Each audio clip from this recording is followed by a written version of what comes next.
What's going on, everyone? Jeremy here from the Quartering, and it looks like Blizzard may be falling apart. Now, you might argue that they are too big to fail, and perhaps that's true, but I think that there's been a pretty clear line of delineation in between when Blizzard was good, as we knew it, and when it is, well, what it is now. The whole don't you have phones era of Blizzard really happened after the large injection of corporate funds from Activision, a publicly traded company, who now demands more and more earnings and less costs from Blizzard. Now, earlier today, I covered what could only be described as a shocking set of revelations around the Blizzard workforce. And today, the very same day that news of that drops, I suppose the suit dropped late last night. Now, this first thing in the morning talks about Blizzard botched Warcraft 3 remake. This is via Jason Schreier. When he's not writing about crunch that nobody cares about anymore, he can at times do some good work. And so credit where credit is due. This article is via Bloomberg. After internal fights, pressure over costs under former co-founder and CEO of Blizzard Games had endless development timelines to get it right, but new Activision approach focuses purely on financials. I wonder why that is. Could it be that they're publicly traded? By the way, if you're watching this video and you aren't yet subscribed, I don't just cover video games. I cover movies, music, technology, YouTube news, basically everything except hard politics on this channel, and 5 to 6 videos a day. So if you haven't yet, please do click that red subscribe button down below the video. It would definitely be greatly appreciated by me. I hope I earned that from you today. Blizzard Entertainment's disastrous remake of classic video game Warcraft 3 last year was a result of mismanaged and financial pressures, according to the newly revealed documents and people with knowledge of its failed launch. The release also reflected Blizzard's significant cultural change in recent years, as corporate owner Activision Blizzard has pushed developer to cut costs and prioritize its biggest titles. Warcraft 3 Reforged was long awaited a reimagining of Blizzard's most popular game titles. Blizzard president J. Allen Brack called the original title monumentally important. When Reforged was announced in 2018, which was also a hilarious disaster, the company promised over 4 hours of updated in-game cutscenes, re-recorded voiceovers, but the project was never a priority for the company, in part because of a remaster of an old strategy game had little chance of becoming the type of billion-dollar production that Activision wanted, according to the people who asked not to be named because they weren't authorized to speak on company matters. With Blizzard pressured to focus on its biggest franchises, Warcraft 3 Reforged couldn't get the ambitious budget that the leaders wanted. Now, this is the problem with all modern-day video games. It's not about making money. It's about making all of the money. And that's a very clear line, a very clear distinction. You have to make billions in modern day video games in AAA. So many great titles. That's why I've been drawn to so many indie titles lately, simply because gameplay matters. And what you're getting now out of Blizzard is just so far removed from the, it feels soulless now. They rely so deeply on the shop to sell stuff now. It's why Final Fantasy is getting so many more interested people and why people are so eager to try out Amazon's New World. In the weeks after launch, Blizzard promised, when Warcraft 3 Reforged was released January 20th, 2020, it was widely panned, earning a 59 out of 100 on the review site Metacritic. The game was buggy, missing components that Blizzard had promised, including updated cutscenes, sequences that develop the storyline but aren't part of the gameplay, re-recorded voiceovers. The remake even lacked features that the original Warcraft 3 had contained in 2002, such as a ladder system that ranked competitive players. Blizzard had also disabled the original version of the game on the digital platform, which, by the way, that was, what added such a brutal level of insult to injury, is that you couldn't even play like the old game that had been patched and repatched and that was in pretty good shape. Blizzard, so the inferior remake was the only version the fans could play. In the weeks after launch, Blizzard promised to update the game and add some of those features over time, but 18 months later, they still never did it. They just abandoned you. They just abandoned all of their customers. You took that money and said, well, we're just going to focus on something else.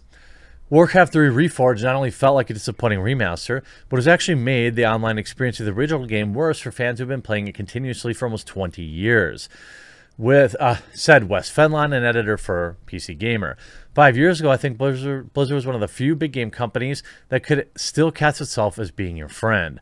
But I think that innocent trust is now gone. There's nobody left.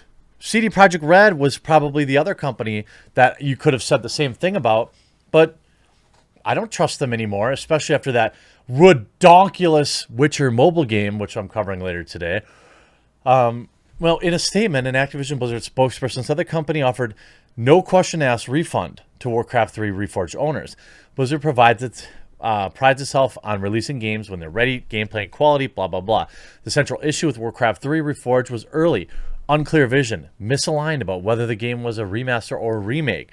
This led to other challenges with the scope and the features of the game and communication on the team, with leadership and beyond, which all snowballed closer to launch. Developers across Blizzard pitched in to help, but ultimately bug fixing and other tasks related to the end of development couldn't correct the more fundamental issues.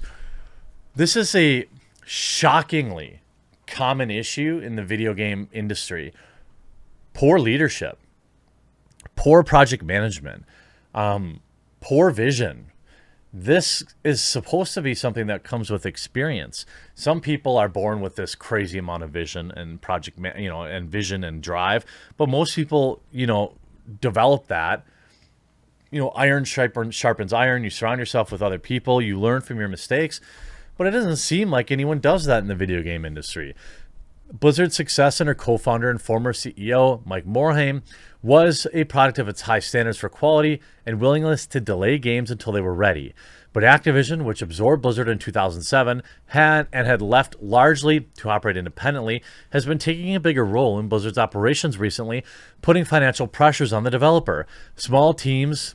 Warcraft 3 Reforged was Blizzard's first bad game, and another blemish for a company that had faced multiple internal challenges in recent years, including high-level departures like Morhaime and disputes over low wages.